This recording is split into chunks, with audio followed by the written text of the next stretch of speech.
man in his 40s remains in hospital with serious eye, face and back injuries.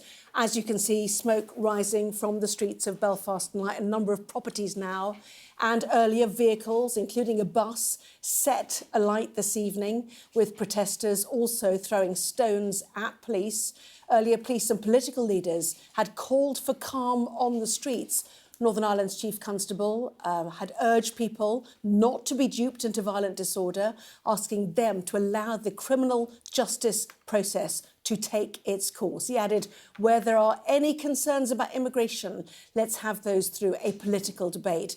And tonight, the Police Service of Northern Ireland have issued a new statement saying that sporadic pockets of disorder have broken out in a number of locations across Northern Ireland this evening, including incidents in which a number of vehicles have been set on fire. We're urging everyone to remain calm, act responsibly and avoid any activity that could place themselves or others at risk.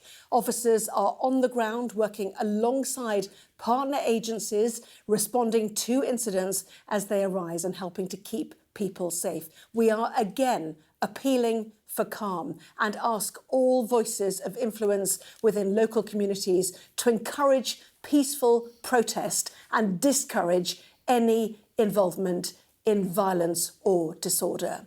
Well, let's head then to Belfast and bring in our correspondent, Dan Whitehead, who is there for us tonight. Certainly, right at the start of this, Dan, we saw bins set on fire, then a bus. Now, from our aerial pictures, we've seen a house on fire, a retail space smoking with flats above it. You know, what is the sense from where you are of the atmosphere there this evening? The sense is that the tension is building as the night goes on, and the sense is that there are pockets of violence erupting. We are on Lower Newton Isles Road in the east of the city, around 1.5 miles away from the attack around 24 hours ago. You can see just down the road, if we look, this is where that bus was on fire an hour or so ago. That has now been put out. You can see next to us here the TSG. Now, this is the Tactical Support Group.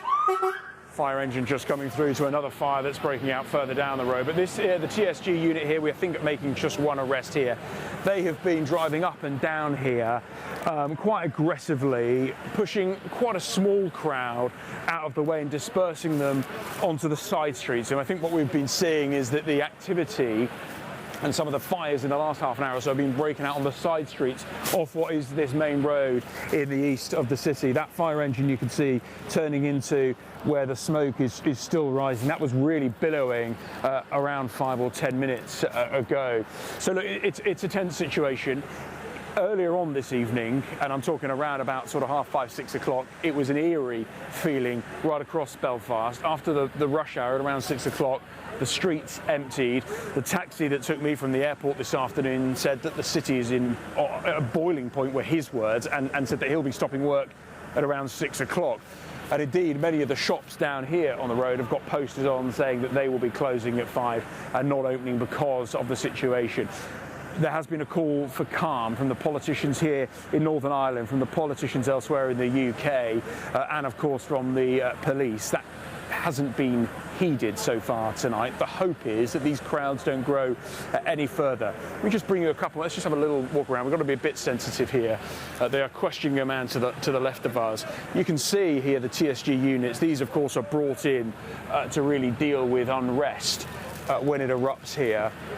And the PSNI have specific tactics that that are used not elsewhere in the UK, so they're well versed at dealing with this. I think one of the struggles which potentially they're dealing with at the moment this evening is the fact that the violence is spread out, as I say, in pockets across the city, and that, of course, stretches resources and makes it even more difficult. Just lastly, you can see down towards the end, if we can push in a little bit, there is a crowd developing there. Now that crowd, you can see people, mainly people dressed in black. We've seen lots of people wearing balaclavas, hiding their faces. That area down there, just by the church spire, is just about where that bus was set on fire. We were just walking down there a few moments ago. Completely charred remains of that bus there, and the wheelie bins still alight. So it appears this is, we could call it the epicenter, but as I say, it is pockets of violence, and you can see the officers here tonight preparing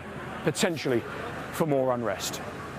Dan, thank you very much indeed. Well, also there, Conor Gillis, who's in Belfast too, and certainly the message, apart from the message of calm, was get home early, shut up shop. There is a sense that Belfast is a ghost town, Conor, apart from those on the streets who are intent on disruption or protest. Indeed, Anna, good evening. We began the evening in the same location that you have just been witnessing Dan at, where that bus was set on fire, where tensions erupted a number of hours ago. And we subsequently have been on a journey visiting various communities here in Northern Ireland to get a sense of the anger, to get a sense of the scene, and there is simmering tension here. The streets have been empty. The motorways at one point were closed off as masked protesters entered various parts of the road network. There is a smell of smoke wherever you travel here in Belfast this evening, and the reason we're standing here is because just around the corner a building has been set on fire, and at the foot of that building is an Arabic shop. The residents of the flats just above, that you can see just out of shot there, they have been evacuated as part of this process. Riot police have been deployed again to pockets of issues across the city here as well. And we've been having conversations with many locals, some of whom do not welcome the presence of the media here, but some have been more than happy to talk to us off camera. One man telling us in the last 10 minutes or so, unconfirmed it has to be said, that in one community, local people are stopping cars and checking nationalities of people.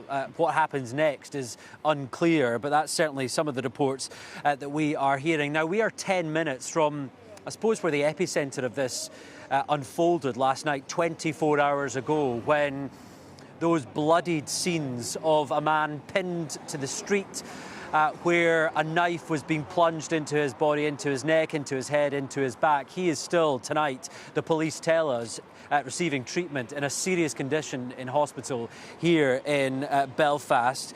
And we talk about the ghost town element of this. Well, we're slap bang in the centre of town here. And look, businesses, restaurants that would normally be full and open at this time of the night, well, they are completely closed. There are cordons in place where the emergency service activity is continuing to assess what is happening here. But it has been a day of commentating when it comes to the politicians as well. One senior politician calling this chilling, calling it medieval, a mutilation of a citizen, they say, of Belfast, an attempted slaughter, their words, as part of this, because that video, it has to be said, was extremely graphic, captured on camera in the middle of a residential street. Children were among those who'd gathered, a local resident attempting to bat off the attacker.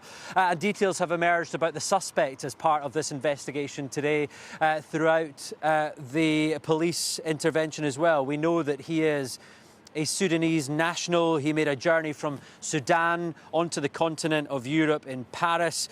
Then from Paris, he made his way over on a flight to Dublin, a bus journey then from Dublin up here to Belfast in 2023, where he claimed asylum. And we understand that he was given leave to remain here in the UK until at least 2028. Now, the police have been keen to stress that it is their job to conduct this investigation, and people should not be taking the law into their own hands. They say they have made this arrest, and tonight they have charged that individual. He is due to appear at Belfast Magistrates Court tomorrow morning. They also confirmed that there is no trace of that individual on the national security database as well, and they are not treating this as a terror attack. But as the hours go on, the tension continues to build here in the city. As we say, pockets of violence. This time last year, I was here in Northern Ireland covering the troubles in Ballymena. That was as a result of an attack on a young girl there by a foreign national, a major flare-up, riots on the streets, water cannon was deployed as part of the policing efforts there. I think the difference tonight here in Belfast is that clearly we're talking about a city rather than a town, and therefore the violence, the disorder hasn't been as concentrated and has been more spread out as a result. Look, the police are continuing their investigations. You can see it continuing here behind me, and they do have a long night ahead of them, Anna.